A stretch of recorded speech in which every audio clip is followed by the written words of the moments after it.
Well, hello, Maverick traders. Welcome to the Market Roundup. Joe with you here, coming out of the holiday weekend. I hope you guys had a good Labor Day. September 3rd, we are in a Tuesday. I've got my 2 cents. Make sure that you follow your trading plan, take responsibility for the outcome. Let's get into the meaningful news of the day. We'll break down these markets technically and share trades with the community as they come up. Disclaimer. This video was created for professional stock and option traders. Maverick Trading is a proprietary trading firm that employs professional traders around the world. Our traders trade firm capital and keep 70 to 80% of profits they generate. All trades and analysis in this video are for professional traders only. If you are interested in becoming a professional trader for Maverick, click the apply button in the video description. Let's break down what happened today. As we move into the market analysis, folks, we could see there was quite a difference from, Friday, right? Now, we did have the day off on Monday, and it appears that anybody that was worried about where these markets are basically jumped out. Well, let's get into the daily news here. Strong push lower across all the majors coming out of the holiday weekend. We talked about this over our weekend class. Rob talked about it on Friday when it comes to seasonality, going into an election. A lot of pessimism out there that can happen. Sometimes it does go lower, a little bit worry of a slowdown in the U.S. economy with the Fed looking to cut interest rates. What used to be good news is now bad news, blah, blah, blah. It doesn't matter. We're here to follow sentiment. But nonetheless, folks, we had a bump up in the VIX today as well, finishing, I believe, over 21, showing that sellers came in and they came in aggressive. How aggressive? Let's take a look at this. 1.51% on the Dow, comfortably over 600 points. NASDAQ down over 2%, about 119 points for the NASDAQ, and the Q's, the biggest loser, down 3.26%, or 577 points. Russell's dropped as well. Oil dropped. Oil does have a little bit of worries when it comes to overseas with Libya, and then we did see that OPEC might actually increase. We did see that China, there's some fears of a slowdown in demand from oil in China. Gold just kind of sat there, didn't really do much. Advanced decline line. 80% declining versus 18 advancing. Now, below the 50-day moving average, I didn't see too much of a change, which means whatever was actually been weak over the last little bit continued to do so. 58% above the 50-day and 42% below, which it's just more of a random sell-off. So let's just jump straight into the charts here. And what makes this really interesting is it does throw me off a little bit because, hey, I've got one day after a holiday and I'm supposed to make a decision. The answer is you can't. Let's talk about it. So we've got this nice high base. We talked about this recovery.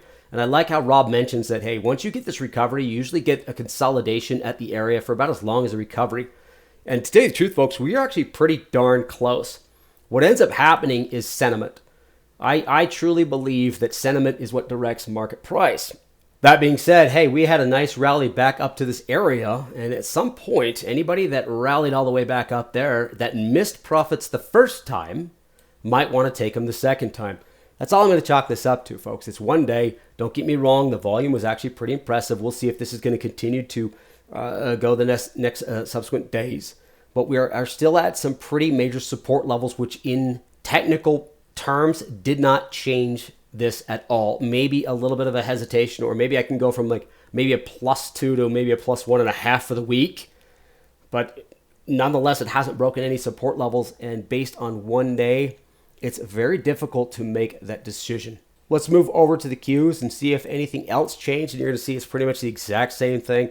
Now, this is going to look a little bit more ominous, of course, because the Qs had a level that I was focusing on right around here. So let me get more of a straight line on this one.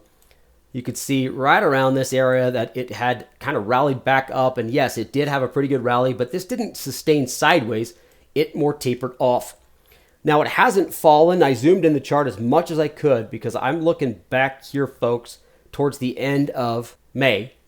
And it has one chance to stay at this level. Now, this is going to be more of a consolidation or a sideways pattern in the Qs over something that's going to be strong. It's going to take a lot for this to bounce and maybe shoot back up to highs, but I don't want to call it bearish just yet. So very difficult day to make a judgment call, especially when these are still at levels.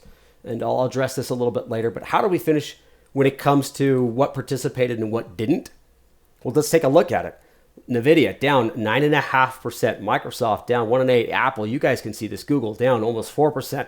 The ones that have been putting on the most are getting hurt the most. And it's just a continuation of what we've seen when it comes to sectors that are strong and weak. The tech has been weak. Communications has been weak. In fact, communications I have showing a little bit more of a stabilization. But it's just that. It's not a catastrophic fall apart. The economy's not falling apart. Economic numbers don't really relate to it. It's just, hey, people that were a little skittish coming out of the holiday, they're hitting the sell button. And so we'll see if that continues tomorrow or the next day, because that's where I'm going to make my decisions. As for now, I really can't do much. So I'll tell you what I do on days like this. First off, let's get this breakdown here on the overall outlook of the markets here. I like this. Look at this. I was about to cross that 2050. I almost moved the slope back up to, oh geez, can they call that a light green? But I was liking where this was going. I got a flattening 50-day. The 20 was moving higher. And if it wasn't for this just big old moppishness scandal there, tied for some decent volume. I could have easily popped this thing up to high base. I think we had this at a +2. I could have easily kept it at a +2 going into the week. Now, since it rolled over, I really do not want to abandon this. I did move this from a +2 for the monthly down to a 1.5. And the reason being is because I've seen this too many times, folks. It's an over-exaggerated move coming out of a long weekend where a lot of traders who were really worried about the markets had time to think about it, and they all hit the sell button at once. Not only that, but we did see a spike in the VIX, which means they ran to safety, meaning buying a whole bunch of puts, things of that nature. Now, if this can wash itself out over today, maybe a little bit tomorrow morning, then what we have is the sentiment is still glass half full. It's just everybody that was skittish and worried had jumped ship, and then it can maintain. So I'm going to focus, I should say very much so, on this level here. Now, it might slip a little bit tomorrow. It might show a little bit of a gap. We might get a hammer candle, which is scares people, but we have to give it time to kind of consolidate, sit there, and really show that it can sustain before I really decide, hey, this is going to be one way or the other. So like I say, what I love about this class is it's a difficult one to teach, but it's also super fun because the reaction, and that's all today was a reaction of anybody that was penned up all weekend that really wanted to sell. Well, guess what? They did. If there's any follow through, that's what we got to see over the next few days. So although this looks pretty ominous based on the size of that candlestick and the volume associated, it really hasn't broken anything for me to actually make a decision or change my outlook. Let's go over to the potential trades. You guys should know me enough by well. There's no way I'm going to pick an individual stock out of an individual sector after I see something like this. Absolutely not. I just came out of a 3-day weekend. I've got to start my top-down approach before again. And there's anything that was on my bull and bear watch list. Yeah, I'll keep them there for a minute, but you got to start over. You got to start over in this situation.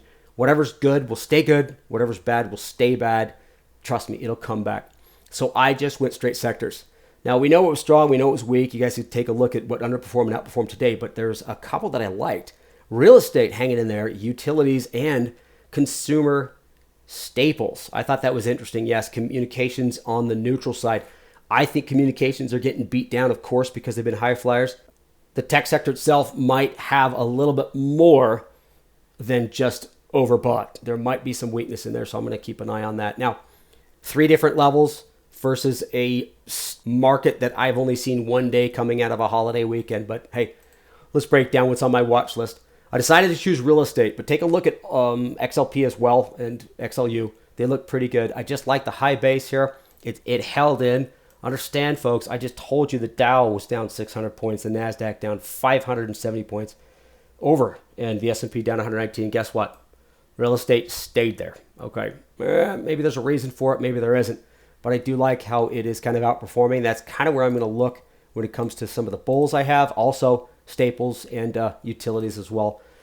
Communications, yeah, super weak. Well, I should say, had a down day today, big volume, but I like the range. If it might hesitate around the box that I built here for something kind of sideways. So let's move over to my bear here, and it's technology. I think there's some few technology stocks out there that I think it might be moved on and off portfolios. Once again, I'm not an investor. I'm not a fund manager of any of that. So a very difficult time to make a decision to put a trade on tomorrow. So I'm just not going to. What I do like is the descending part here. This did have that same rally that we saw in pretty much every sector, but this seemed to roll over a little bit more, and there's a little bit more disinterest based on how I'm seeing the chart than some of the others out there.